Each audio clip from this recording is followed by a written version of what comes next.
Breaking news చూస్తున్నాం. వనస్థలిపురం సునీత హత్య కేసులో కీలక విషయాలు వెలుగులోకి వచ్చాయి. నిందితుడు మహేష్ పై సునీత పెట్టిన కేసు ఆమె రెండో పెళ్లే హత్యకు కారణాలని పోలీసులు తేల్చారు. నిందితుడు మహేష్ 3 రోజులు రెక్కీ నిర్వహించి వాచ్మెన్ లేని సమయంలో అపార్ట్మెంట్లోకి వెళ్లినట్లు పోలీసులు తెలిపారు. సునీత తప్పించుకోకుండా టూల్స్ తీసుకెళ్లి హత్యకు పాల్పడినట్లు తెలిపారు. 2022లో ప్రేమించి పెద్దల్ని ఒప్పించి పెళ్లి చేసుకున్న సునీత మహేష్ పెళ్లయ్యాక కెనడా వెళ్లినట్లు పోలీసులు తెలిపారు.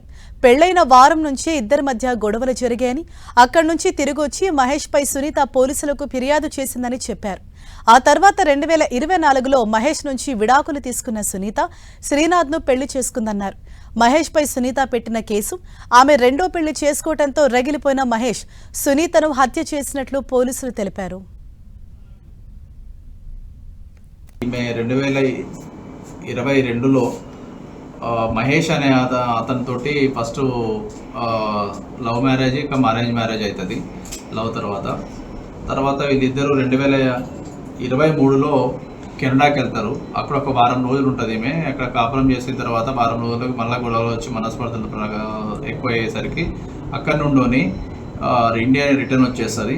అక్కడ పోలీస్ వాళ్ళ సహాయంతో ఇండియాకి రిటర్న్ వచ్చిన తర్వాత వీళ్ళు ఉండేది మన మహారాష్ట్రలోని చంద్రపురి డిస్టిక్ అనే ప్లేస్లో ఉంటారు. ఆ చంద్రపురి డిస్టిక్ దగ్గర ఈమె కేసు పెడుతుంది 498 కేసు పెట్టిన తర్వాత దాన్ని మనసులో పెట్టుకొని ఇతను ఏం చేస్తాడంటే వీళ్ళ ఫ్యామిలీ మీద మొత్తం కేసు పెట్టడము, అతను వీసా ఒకటి రిజెక్ట్ కావడం, కెనడా పోకుండా మళ్ళీ దీన్ని మనసులో పెట్టుకొని అతను ప్రతీకారంతో రగిలిపోయి ఈ ప్రతీకారం తీర్చుకోవాలనే ఉద్దేశంతో నిన్న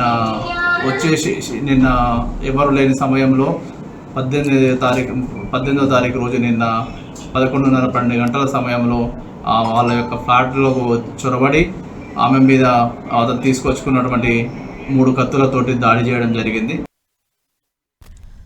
రైట్, ఇదే విషయంపై మరింత సమాచారాన్ని మా ప్రతినిధి కిరణ్ మనకు అందిస్తారు. కిరణ్, సునీత హత్య కేసుకు సంబంధించి పోలీసులు ఎటువంటి విషయాలు వెల్లడిస్తున్నారు? వనస్థలిపురంలో దారుణ హత్యకు గురైన సునీత హత్యకు సంబంధించి చాలా కీలక విషయాలను వెల్లడించారు వనస్థలిపురం పోలీసులు. 2022లో సునీతకు మహేష్ కు వివాహం జరిగింది. 2023లో కొంత విభేదం రావడంతో ఆ తర్వాత వీరు ఇండియాకు వచ్చి ఆ తర్వాత విడాకులు తీసుకున్నారు. కానీ అప్పుడే ఇతడు ఇతర దేశంలో వచ్చిన తర్వాత మహేష్ కి ఫిర్యాదు చేసింది. అప్పటికే విడాకుల ప్రాసెస్ పూర్తయిపోయిన నేపథ్యంలో అతడు ఆమె రెండో పెళ్లి చేసుకోవడంతో కొంత ఆమె మీద కక్ష పెట్టుకోవడం, ఇక విదేశాల్లో ఉన్నప్పుడు గొడవ కారణంగా చోటు చేసుకున్న పరిణామాలతో ఆ తర్వాత ఇటు ఇండియాకు వచ్చి ఆయన మీద ఫిర్యాదు చేయడం, ఆ తర్వాత కెనడాలో ఉద్యోగం చేస్తున్నప్పుడు సంబంధించి తిరిగి వెళ్లకుండా ఆయన పనిచేస్తున్న కంపెనీకి సంబంధించి కూడా తన మీద కేసు నమోదైందని కూడా ఒక మెయిల్ పెట్టడంతో కూడా అక్కడ ఉద్యోగం కోల్పోవడం, ఆ తర్వాత తనకు విడాకులు ఇచ్చి మరొక వ్యక్తితో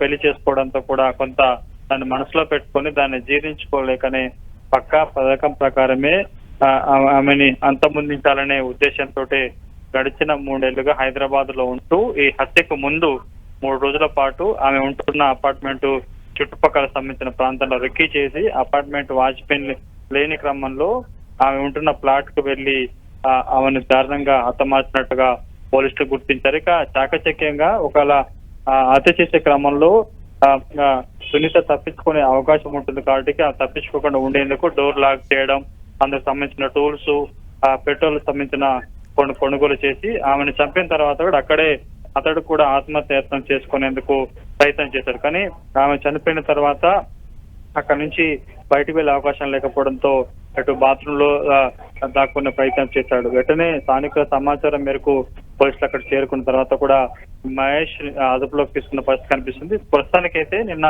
సునీతను అత్యంత కిరాతంగా హతమార్చిన మహేష్ ను అదుపులోకి తీసుకొని రిమాండ్ చేసినట్టు వనస్థలిపురం పోలీసులు మీడియాకు వెల్లడించారు.